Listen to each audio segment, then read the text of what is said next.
ปะทะมีคาลมกันแล้วครับขึ้นมาร้องเพลงอีกแล้วเอ้ยบาดมึงไก่ลุงสีบ่คือพากันบอกแห้งไตเขาดูไงล่ะ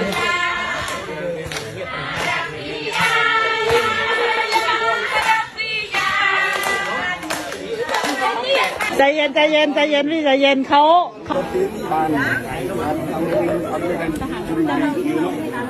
ไม่ทันเขาประกาศครับปะทะมีคาลมกันแล้วครับขึ้นมาร้องเพลงอีกแล้วเอ้ยบาดมึงไก่ลุงสีบ่คือพากันบอกแห้งไตเขาดูไงล่ะ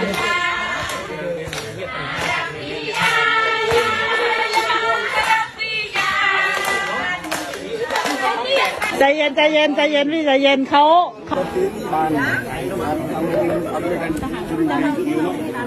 ไม่ทันเขาประกาศครับ